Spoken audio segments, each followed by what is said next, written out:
خلک د سوي هغه تش او ډک رکعاتونه نه پیژني مونږ کې چې ډک ستوي او تش رکعات ستوي. نو زما عزتمند راځي نن د مونږ طریقه خایو ان شاء الله چې کوم 15 وخت مونږ د هر مونږ طریقه خایو چې 100 رکعات دي د 100 رکعات ډک کولی 100 رکعات تش کولی. نو دغه طریقه باندې مونږ ځان پی کو باز ملګری اکثر کمنټونه کې تاسو نه کوي نه ته پته نه وي. نو مونږ تاسو ته بکاره کوم مولوی صاحب سره جخت امام سره کینو لګ د ځان نه مسرونه پیو. دین کې شرم نه دی پکار، دین کې ځان څومره وردن نه کې دین کې ځان به شرم پکار سړی په هر څه کې ځان هغه پوهي. نو زما عزتمندو د سحر سلور رکعات 2 رکعات اول سنت دي 2 رکعات بیا هغه فرض دي. امام سره 2 رکعات فرض وي چې امام سره کم منځونه وي هغه فرض وي. لکه مطلب د غرم د سحر 2 رکعات د ماسپخین سلور رکعات د مازیګر هم سلور رکعات د ماسپخین ماخام 3 رکعات موستن سلور رکعات. د سحر چې کوم دی هغه سلور رکعات منځ اولنی 2 رکعاتونه سنت مونږ کوم دی سنت چې هر څومره سنت منځونه وي کغه سلور رکعات وي او 2 رکعات منځوي سنت هغه ټول ډک وی لیکي ډک مطلب دا سوره فاتحه نه پس سورت وایل چې کوم سورت د یاد وي هغه سورت وایل وسره. نو سنت څومره رکعاتونه هم وي ک 2 وي ک سلور وي هغه څه ټول ډک وایل. ډک مطلب دا چې سوره فاتحه نه پکې پس سورت وایل او تش رکعاتونه ستوي. تش رکعات په هر فرض منځونه کې 2 رکعات په یعنی ډک وي باقي تش وي. کله سحر 2 رکعات منځ دی نو 2 رکعاتونه سوي هغه ډک وي.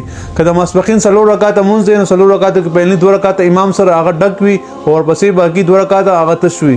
بیا موږ راځو د نه پس دا مسله بیانو بل ویډیو کې ان شاء الله که سړی د ماسپخین منځ کې راشي او هغه امام پسې ودرېږي او هغه نه یو رکعات شي امام پسې ودرېږي پیله تش رکعات راګرځي کډک رکعات راګرځي. دا ویډیو ان شاء الله موږ بل جوړو هاي کو تاسو طریقه خایو. نو ماسپخین چې کوم دی هغه 10 رکعات دي اولنی سلور رکعات ټول ډک دي سنت دي. سلور رکعات په یعنی سنت دي ټول ډک ویلي صورت پکې ویلي هر یو رکعات کې صورت ویلي. بیا ورپسې سلور رکعات فرض دي امام پسې کولی نو پسلو په یعنی 2 کې هغه سورتونه ویل او په اخیری 2 چې کوم دي هغه تش ویل. تش مطلب دا سوره فاتحه صرف ویل او صورت وسره نه بوایي وسره صرف الحمدلله ولا دوالین پر ویل سورتونه وسره بیا نه تش رکعاتونه کې.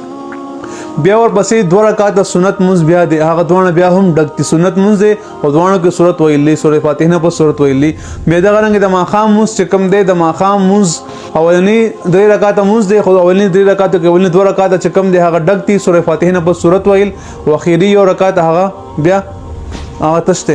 بیا د ماخام موس کې مسبوق چې کوم سړی روستي کسرا شي د یو رکعات له 2 رکعات تلي دغه اکثر خلک مشوش شي یاره موږ خو 2 رکعات تلي موږ وسنګ منځ راګرځو موږ په 3 رکعات را موږ وسنګ منځ راګرځو.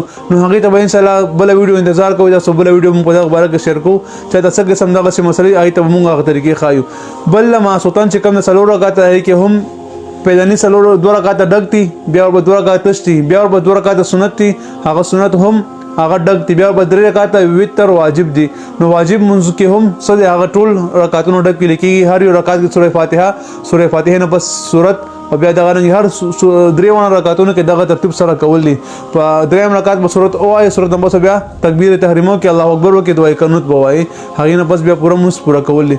دا د منځ اسانه خلاصه مې ته بیان کړ چې کوم منځونه ډک ویل کې کوم تشویل کېږي. ان شاء الله بل ویډیو موږ جوړو بل ویډیو کې بتاوسه هغه سيزونه خایو چې کوم په منځ کې سړی رستو راشي یو رکعات تلي 2 رکعات تلي وي یا سړی ځان منځ کې کوم طریقې سره بګي یا امام پسې کړی او دی مطلب 2 رکعات تلي یا 3 رکعات تلي دي نو ته بیا پته لګي. السلام علیکم ورحمت الله وبرکاته.